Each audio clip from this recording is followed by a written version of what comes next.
this video, I played every single Resurrection in type soul, and I'm gonna rank them from worst to best. In order to make sure I don't have any of my own biases involved, I asked 3 of my friends who are top 50 to help rate the list and actually influence some of the rankings. If you guys enjoyed, please make sure to like and subscribe, as that would mean a lot to me, and let's get right into the video. Coming in at the number 15 spot and the worst Resurrection in type soul currently has to be Devil. It has a mediocre gap closer as a TP move, which is the Z. This is easily dodgeable and it's pretty easy to interrupt. Like, all you really have to do is just backward step and you completely avoid it. The up tilt move is straight up garbage, I'm not gonna lie. I think it maintains airtime on Hakuda. I couldn't test that out myself. However, it barely does any damage and it doesn't have any sort of special effects. Even if you use it in the air, it's the exact same move. It's kind of like, I'm not even gonna lie, I feel like this move might need a complete rework. Like, Devil is atrocious. Even the Resurrection sucks. The only thing that might make Devil like even viable is the beam and the C move. That shit is actually pretty valid. It's similar to Superstar's beam. However, I'm like 90% sure it has longer range. It guard breaks. I think they both guard break, and I think as a Hakuda user you might be able to Tora, reach, and combo start with this. I'm not 100% sure because it does knock back pretty far. However, if you can't, it's worse, and if you can, there's better options there anyway. So like, honestly, Devil is just like, it's not terrible. Like, you could still make it viable. I don't think anything is like that bad. However, the biggest issue is everything else just does. Devil does. However, they do it better and they can do more. And speaking of something that's a straight up just upgrade to Devil, let's move on to number 14. 14 is going to be Pantera. This might be a controversial pick, but generally speaking, the only thing Pantera has going for it is the Sonido Claw, which is the gap closer. It's a better gap closer than Demon Paw, but it's relatively slow and it doesn't give iframes. So if somebody's just S-keying you with any range move, they can just cancel the gap closer. While the Z and C have long windups, they do average damage, and I don't even think it's possible to combo extend with them. Speaking of combos, from what I've been told, the grab doesn't even true combo extend half the time. The only thing Pantera has going for it now is the Resurrection, but most partials have pretty good modes, so I feel like that is not as much of a factor in this. Yeah, I'm not gonna lie, bro, Pantera actually did used to be pretty busted, but it has fallen off after nerfs. I think Devil had the same case, except Devil, like, when it was busted, it was more low-key. It was like one of the things that was kind of gatekept by the comp community, if that makes sense. However, Pantera, I feel like most people know about it, and the devs eventually did just nerf both of them, and now they're pretty mid. Let's move on to number 13. For number 13, we got the Shark Resurrection, and honestly, I was going to rank this a lot lower on their list. However, half the people I asked told me that it's actually really good, while the other half I asked told me it's really trash. Ultimately, I settled on number 13 due to the fact that in my own personal experience using it and fighting it, it's relatively easy to counter. Like for Dive and Hunt, you just flash step out of the water. Cascada is a decent projectile and it slows, however, it's really easy to avoid long range and it's also blockable. For Feeding Frenzy, it spawns in 2 sharks that are relatively slow and pretty easy to just flash step away from. If they were a bit faster, I could honestly see this being one of the best clans. I was gonna say clans for some reason. One of the best resurrections in the entire game. Honestly, I feel like the biggest problem this has is just the fact that it's not very versatile. If you're in like an enclosed environment where your opponent doesn't have much room to move, I could see this being incredibly busted. But most places in type soul's map and most places where you're gonna be PvPing, too big for you to actually effectively use Shark and consistently land all of your moves. I feel like it could be decent if you just played super passive and spammed your moves, which I know some people do, but generally speaking, there's just a lot better options that can do a lot more than Shark. And if you time it properly, I feel like it could also be better. Like for example, if I waited till his flash step was on cooldown and then I pop like Feeding Frenzy, I could start some crazy combos with it. However, I still think there's just other things that are just straight up better and more consistent than Shark. So for that reason, I'm going to drop it in the number 13 spot. For number 12, we have Phoenix, and Phoenix in the right hands is honestly not bad. It does high amounts of damage and it steals a decent bit of Ryatsu, though the biggest strength of this resurrection is the gap closers. So very first is obviously Rain. It's a really nice gap closer. You get hyper armor, and if you aim it properly, it's almost always guaranteed to hit. I'm pretty sure it's also a block bypass, and after you land it, you can easily land moves like Sonata Flow, Eviscerate, Fast Fang, or Tor Reach immediately after. However, where this resurrection suffers is actually extending combos, because aside from Rain, Overclock has an incredibly long windup and it's very easily counterable. However, the hitbox on Overclock is also pretty big. Like, I've hit somebody like halfway across the map one time. Like, it's actually super janky and it doesn't match the hitbox. And Rebellion low-key kind of just sucks, I'm not gonna lie. Like, the main problem with Rebellion, I feel like, is the fact that it doesn't do a whole lot of damage. The windup is super long and I don't think it even stuns the opponent. It's worth noting that the moves do have a lot of end lag, which makes it really easy to get punished for missing any of the attacks. Due to this, honestly, I would really recommend people around gold and below to pick this up, because once you get to a higher elo, a lot of the moves I feel like aren't viable. Rain is a really good grab, but the range is super short, so if somebody's just playing super passive, you can miss it and you'll easily end up getting punished. The X move is really nice. You launch into the air and you explode the ground. It's relatively difficult for most people to punish that. However, if they do have a long range move or something like time speed cut, you could definitely still end up getting cooked. Trade off with Rebellion is the fact that it's not as easy to punish. However, at the same time, it doesn't make as much of a difference as the other two moves, so it's kind of just like pick your poison. Let's move on to the next one. Number 11 is going to be controversial. So every single person that I asked said Spirit was trash, but in my own experience using this, it's really difficult to punish, and once you actually learn this, it's honestly one of the most fun resurrections in the game. Spirit combo and Spirit palm put your opponent in a cutscene, and you can confirm a true Spirit gun immediately after. The only real downside this resurrection has is the lack of gap closers / range moves. Of course you do have Spirit gun, but it's really slow and it doesn't do a crazy amount of damage. In this clip I used this with Kendo and did pretty well. However, I feel like if you were to use this on Hakata, you could do even better. Spirit palm and Spirit combo also both do crazy amounts of damage. I'm pretty sure each of them do close to a bar of damage, or at least half a bar of damage, and just because you also get the true Spirit gun immediately after, that's basically a bar of somebody's HP immediately right there. Honestly, I feel like this is the most underrated resurrection in the entire game, because I'm folding an Ink Kendo user, and just to put this into perspective, this guy is not a trash can. I think he had like an 8-0 win rate or whatever that shit is. Like, his score was really high, still losing to Spirit. Like, Spirit is incredibly busted. Even after this fight, he asked me what I was using, because most people don't know what Spirit is, and because most people don't know what Spirit is, they're not gonna know how to actually counter this shit. I highly recommend you guys pair this up with like Hakata, in my opinion, just because as soon as you get them in the air combo, you're able to instantly use the Spirit moves. Obviously with Speed and Kendo, this can also work as well, because after Sonata Flow, Eviscerate, or even like Spectre Step, you're able to get the moves off. Just make sure you have enough gap closers in your actual skill tree in order to like land the Spirit moves, because Spirit itself does not have gap closers, so you need to make up for that. I do want you guys to note that this does not work against super passive players, specifically Keto users, and if you're not careful, most of the time you will get zoned, but as long as you play smart, you should be fine. I would also recommend picking up something else for clan wars and ganks, just because Spirit's full res is pretty trash and the Segunda is not finished yet, so a lot of the time you will end up getting outclassed in situations like that. However, when it comes to rank, this shit is low-key crazy. Like, for 1v1s and ranked, you're gonna go crazy with Spirit, trust me, bruh. Anyways, let's move on to the next one.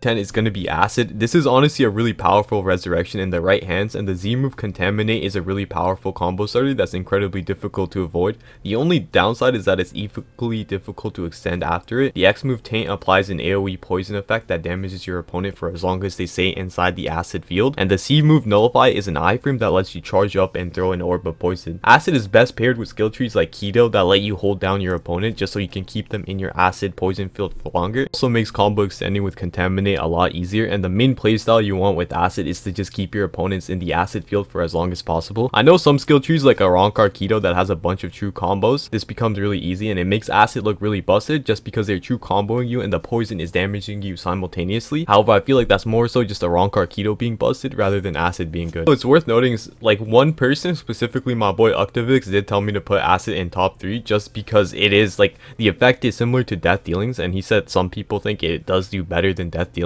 However, I feel like that's just not true, and every other person I asked ranked Acid really low. So if there is some Acid players in the comments that want to explain to me how Acid is like really busted compared to everything else, and it's something that I did not mention already, feel free to do so. But now let's move on to number 9.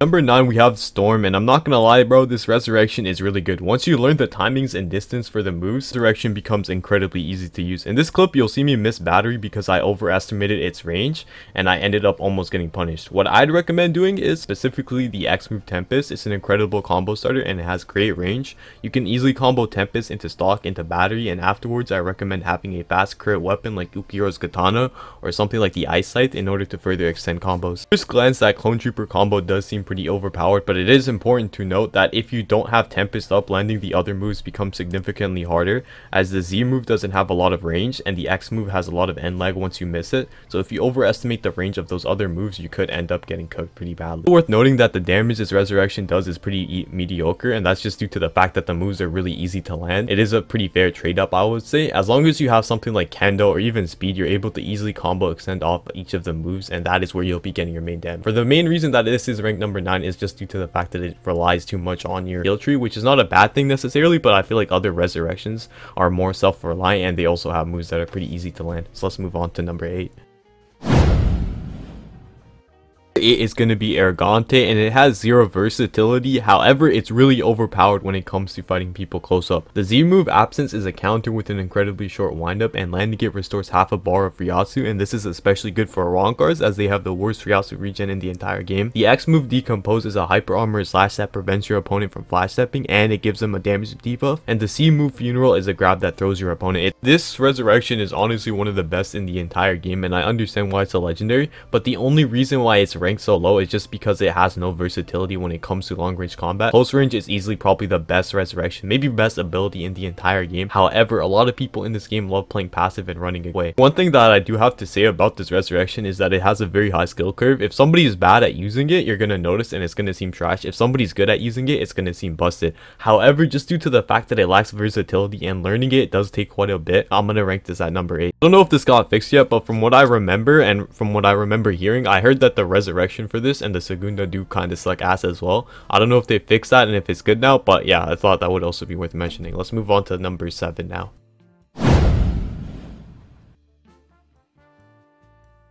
Mythical Res is a pretty solid pick for any build. It works well with both close range and long range, and it can work with just about any skill tree in the game. The Z Prismatic Bolt shoots out projectiles and combos into the X move Starlight Surge, which is a dash TP that true combos into the C move Luminant Beacon. The damage this entire true combo does is pretty solid. It's around a bar, and from what I've heard, this Resurrection recently received the shadow buff, which increased its stun and maybe even the damage slightly. The move has to be Prismatic Bolt just because you're actually able to parry it halfway through even if you get hit with it. So the entire true combo that I went over before is essentially useless if you're playing against somebody somewhat competent. So generally speaking, I personally wouldn't recommend running the partial essence with this. I would just say get the X and C. Those are probably the two best moves. This doesn't mean the Z is trash, right? Like, you can still catch people off guard with it and it is pretty fast. However, if somebody's a super sweat, most of the time they're probably just going to end up parrying it. The biggest thing that carries this Resurrection in my opinion is the Segunda. The Segunda for this is incredibly busted. Like, it is a straight up boss raid. It's on the same level as Death Dealing. Honestly, I think it's probably top 3 strongest Segundas in the entire game, but not much more to say. Next section. Volcanica, honestly, every single person I asked told me I shouldn't rank this high, but I want you guys to look at this clip with Volcanica, and it is genuinely one of the best Resurrections in the entire game. Just due to the fact that the lava pool is stunned for so long, they deal decent damage, and if it wasn't for the lava pools, I would have ranked this a lot lower.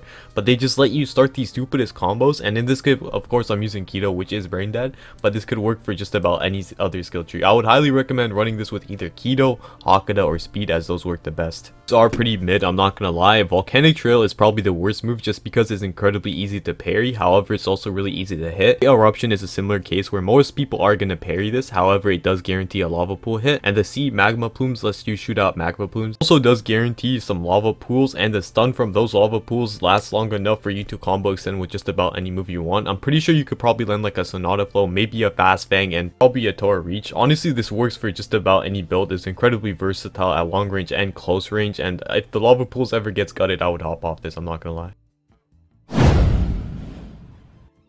Now we're on to the top 5 Resurrections, and honestly I was surprised to see this Resurrection so high, but for 5th place we have Slash. For every hit you land with Slash, you apply a stack of bleed. At 4 stacks, you cause bleed to your opponent, and this causes your opponent to take significant damage over time. Due to this, I would highly recommend picking up the partial essence with this so that you could have all 3 of your moves in order to apply bleed stacks a lot faster and deal more damage. The Slash Z Tempo is a solid move for applying bleed stacks. It doesn't do crazy damage, but it's almost a guaranteed hit. The X move Byakko is a solid grab combo starter that is almost impossible to avoid. Your opponent's only option against this is to parry, and it extends into just about any move you want. The C move Ravage is a powerful barrage that does a large amount of damage. It should do close to a bar or around half a bar, and it serves as a great combo extender. It's also worth noting that Byakko into Ravage does not work, so I'd recommend doing something like Byakko into Sonata Flow into Ravage, and you can further combo extend into something else. Another big part of Slash is the fact that you don't really need much of a brain to properly combo extend with this. Like, literally, if you're a new player and you don't want to use something complicated and you don't want to use something sweaty, hop on Slash. You will land the most satisfying combos ever, and you don't need to use your brain at all. Resurrection is also decent. The Segunda is also powerful. Like, honestly, Slash has nothing negative about it. The only real downside I would say is at a certain point people are going to get really sweaty to the point where they will be able to consistently parry your moves. However, that should not be anywhere near like the lower elos where most people are. It's probably going to be around like 200k to 300k to like 400k, around there. It is also incredibly versatile as it can work long range and far range. The X move is probably one of the best best gap closers in the entire game. If you're playing Keto, if you're playing Hakata, if you're playing Kendo, if you're playing Speed, literally any skill tree works perfectly well with Slash. But yeah, but that's it for Slash. Let's move on to number 4. Arrancar Mythical Res Terumi is going to be number 4 for this list, and honestly this could have been a bit higher. However, I was a bit hesitant to rank it any higher simply due to the fact that this is super new and we still haven't seen its peak, so I decided to place it at number 4 as a sort of safety ranking. The special characteristic of this resurrection is that you're able to extend your Z and X moves by pressing right click at a certain time. The move Serpent Siege summons 2 snakes on your arms that strike your opponent. By pressing right click, the snakes do a little combo and throw the enemy. The X move Rising Fang throws your enemy into the air, and by pressing right click it brings them straight back down to you, while the C move Carving Slash turns you into a giant snake and you charge at your enemy. It also has an air variant which is just Grand Entrance, except it's a lot more flashy. Resurrection is best with Hakata and Kendo. The C move goes really well into Sonata Floor Tora Reach, I'm pretty sure it's semi-true, and the X move is a great combo extender for Hakata that I believe if timed right you can use Shori immediately after it. I'm not gonna lie to you guys, if somebody plays Snake more than me, feel free to comment and I'll ping your comment. However, I can't really give you guys more tips just because it's so new and I don't know much about it, and to be completely real with you guys, every single time I played with this I kind of got cooked. Like for every other resurrection I did not lose. Like in this entire video I might have actually lost like twice with every other res. With Snake I lost like 4 times, bro. Like straight up. If somebody's good at Snake, you know, comment below and I'll pin your comment. Let's move on to number 3. The number 3 spot we have Stark. This is a classic resurrection that's been in the game for a while and has consistently stayed in the meta. In my opinion, it did fell off for a bit, but it always comes back to the meta. The Z move Sonato Sero makes you flash step twice, and after each flash step you shoot out a Sero beam. That does decent damage, I would say. The biggest downside to the Sero beams is that they're pretty easy to counter. However, at the same time, it is also really easy to bait people's counters with this. The X move Sero Core Zone is a heavy beam that's incredibly rewarding to hit, and if it does hit, it deals really good damage and even teleports you to the target. However, it is also very easy to mess up, miss, and then if you miss it, your opponent can get a free hit off on you. However, the hitboxes on it are pretty busted, so it's relatively difficult to hit or miss. And the C move, which is the Wolves, is probably the best move in Stark's kit. These do crazy amounts of damage, high posture, and they ragdoll your enemy if you time it properly, and they can extend into just about any move that you want. Stark also has one of the strongest full resurrection and Segunda in the entire game, and it's honestly a do-it-all res where you can make this viable in ranked ones and in ganks. I would also say, in my opinion, the main reason why it's so high ranked is due to the fact that in the game's current meta, most people do play super passive, and with this res you're able to do that, and you're able to do it very well. Like, it's honestly one of the best zoning reses in the entire game. In my opinion, I would have ranked this slightly lower, but every high ranked player I asked ranked it very high, so it is now number 3. Let's move on to the number 2 ranked resurrection. Number 2 spot actually goes to a common res, which is Bone, and this actually did get nerfed recently, but in my opinion it's still very good. Spleen is a multi-hit ranged move that's incredibly good for dealing posture and applying pressure. Rupturing is a powerful gap closer and grab that can combo extend into just about anything, and I'm pretty sure the combo is semi-true, if almost completely true. The C move is encasing, and it's a powerful AoE stun that applies slow and cripple. One of the biggest factors for Bone being ranked so high is its ability to effortlessly apply a high pressure and combo extend really easily. You literally do not need any brain cells to play Bone. It has everything you could ever want in res: gap closers, combo extenders, and range moves, and even a powerful status effect. Another big factor in Bone's success is also the fact that the combos chain together so well, and it's really difficult to avoid most of its moves. The easiest to deal with move is probably Spleen, and even then you're able to apply pressure and attack them as the projectile is moving towards them, creating semi-true combos. The X Rupturing is almost unreactable, and like I said before, if you know what you're doing, you can completely make it a true combo starter after the grab. And the C Encasing is, even after getting nerfed, it is an incredibly powerful AoE. It does a ton of damage, and most people do not know how to parry it properly. To wrap up the Bone segment, I do want to say, in my opinion, the full resurrection mode is relatively weak. However, the strong Segunda does make up for it. Generally speaking, if you're going to be using this in Clan Wars, you should be fine. However, there's definitely better options for that. However, for rank 1v1s, this is definitely one of the strongest skill trees, or one of the strongest resurrections to pick up. Anyways, let's move on to number 1. Number 1 spot has to go to Vampire, and honestly I was not expecting to rank this so high, but every single top 50 I asked ranked this in the top 3 at the very least. And after you guys see these explanations, you're gonna agree. The Z move Payday allows you to fly up into the air and throw a spear onto your enemy. This used to be pretty mid because everybody could pretty much just parry it, but after their rework you can now instantly explode it, so most people can't even block in time. This move is incredibly overpowered, and it also makes Eviscerate a true combo extender. Phage is a decently high damaging dash that steals Ryatsu. However, the most underrated feature of this move is the fact that its distance is not affected by your HP. So unlike clan wars or gangs, you can escape pretty easily if you get low. The C move Echo recently got buffed as well, so it blinds and stuns your opponent, and if you land a M1 during this period, you get 31 HP back while dealing 15 damage to them. This move is pretty busted, I'm not gonna lie. Vamp is incredibly versatile and it can work with just about any build, and it can work for just about any game mode. When it comes to builds, I would recommend picking up Kendo or Hakata for once, and Keto and Speed if you're gonna use it for clan wars more. Also, I'm not gonna lie, before I wrap this up, I was gonna talk about the Segunda and Res. However, there's a secret that I don't want to leak right now. I might make its own video. However, that's it for the video. If you guys have any questions, comment below, and let's move on to the Yo, thank you for watching. I hope you guys have a wonderful day, but before I wrap this up, please make sure to like and subscribe, and comment below if you guys want to see a part 2 with the Quincy and Soul Reaper stuff rank. This took so long to record, like it took 5 hours to edit this, and I spent most of yesterday actually getting the footage, which is why I didn't upload yesterday. But yeah, thank you for watching again. Goodbye and see ya.